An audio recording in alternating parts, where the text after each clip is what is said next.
Hi, welcome to Trading with TK, teaching you how to turn ideas into money. We're at www.tradingwithtk.com, and today is Monday, April 7th. Market started out with a bang and ended with a whimper, but I think it's just the market's own way of self-correcting along the way. But we'll take a closer look at it when we look at the major indexes at the end of the segment. But first, I got two new ideas again for you today. Then I want to go over yesterday's ideas, and I also want to go over Thursday's ideas because some of the viewers expected to see that on Saturday, and because we just bought them, I didn't think there was much more to say about them. But we'll show them again today. Then I want to go over our winners and our losers. I had one winner, one loser, and the important lesson here is going to be from the loser, because it would be a good example of how I decide where I'm going to put a sell stop loss in when a trade is not working out. It's a great example. Okay, so let's get to our first of our two new picks. Our first pick is LVLT, level 3, and the second pick is Don't Tase Me Bro. That's right, Taser, T-A-S-R. So in just a moment, we're going to take a look at their charts, and we're going to teach you how to take these ideas and turn them into some money. Now, don't go away. I'm going to be right back. I'll do my little magic act here.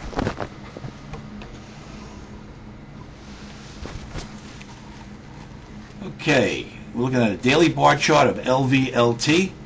This is a call on the long side, and we think we can make a profit of $1.40. We're looking to buy this stock around $2.14, and we have a target of $3.50 right up here.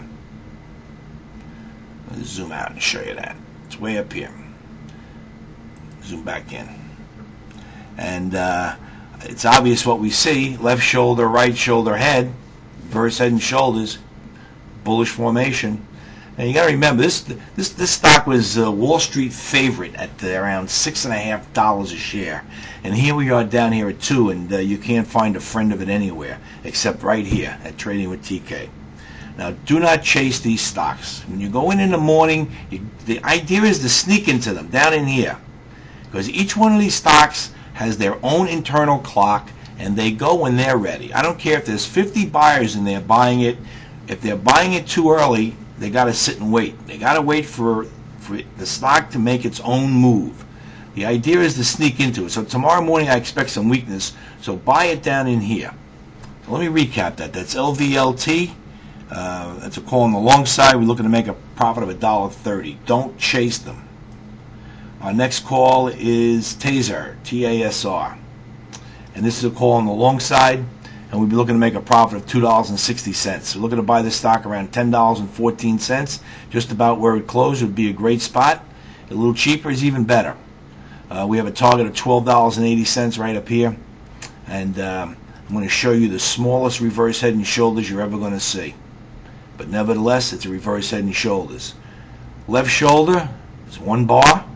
Right shoulder is 1 bar. And there's your head. You're going to say, oh, come on.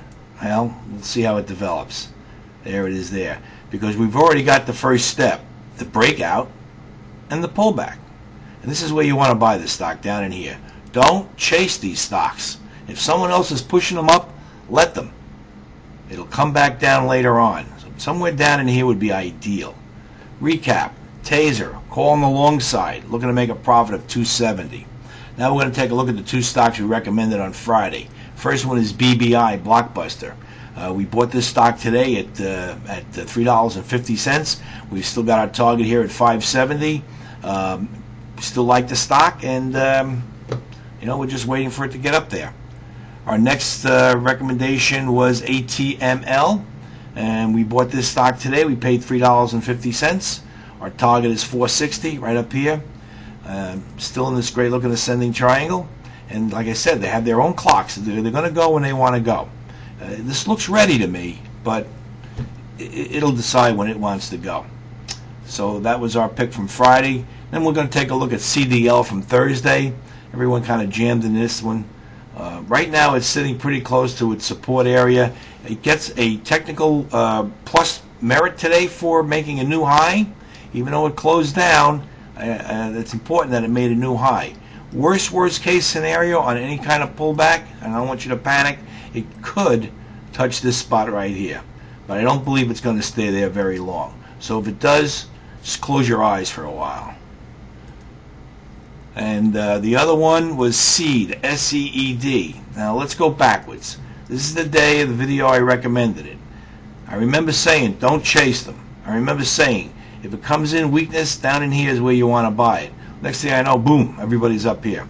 So now what's happening? It's finally coming back down to where I originally said you should be buying it. Once again, it wasn't ready to go, but it's getting close. Look at it this way. Little breakout, little pullback, another day or two, and it should move forward. Okay, so there you have it. Those are the two new picks, the two picks from Friday and the two picks from Thursday. Now let's go to our winners and our losers, because the most important thing I want to show you is the loser, because I actually used what I would call my own sell loss order. And I've had this position since the 20th. I was giving it some time. I thought this pattern here was going to push it to new highs, and all of a sudden I looked at it today and it did this. I said, boy, that's not right. That shouldn't be doing that. What's up? I ran to the company to see if there was news. Sure enough, they were making all kinds of rosy statements. This milestone was met, and that milestone was met, and we overdid this, and everything read so great. You think the stock should have been trading at 15 or 10, and yet it was getting hit. I said, oh, something's not right here. I'm going to listen to the stock. I'm not going to listen to the company. And I immediately hit a bid. I sold it out at 385. So my point is about these sell stops is that it the spot is not on a chart. The spot is inside of you, and you need to learn that, and maybe it'll help save some money. Okay, the winner was HOKU. We bought this 3 days ago on the 3rd, and we paid $8.35 right down in there. I sold half the position at 10.20 on this push, and I still have the other half, so we made a 23% profit on part of the position, and we're still carrying the other part. So this will be a 2-trade deal by the time I post it. Definitely, if it gets anywhere near this red line tomorrow, I'm going to let the other half of the position go, and if it gets anywhere down here around 887, I'm probably going to buy that half that position back again. So there's my market. I'm a buyer around 887, and I'm a seller around 1040. Okay, let's go to the major indexes, because I'm running out of time, and if I go over to 10 minutes, I got to make the video all over again. We're going to look at the Dow. Like I said, I just think it's a self-correcting market. You may have thought it looked a little ugly towards the close, but you know, I still believe that this top here is going to get taken out, and I just believe this is just all part of the backing and filling, and that's how I see it. The transportation average still looks pretty strong. Support here, support right in here. We get a little weakness in the morning, but I think they'll come out of that before the day is out. And the QQQQs, you know, we had this reverse head and here's the head, shoulder, shoulder, breakout. This is your neckline, so this is all major support right in here. So I mean, if they ever get down in here, I wouldn't even hesitate to think about buying them. I don't think you're going to get that chance. They may come in a little bit tomorrow morning, but I don't think you're going to get a chance to buy them down here. I would be very surprised. So anyway, that's my view. www.tradingwithtk.com, and don't chase them. See you tomorrow. This is TK signing off.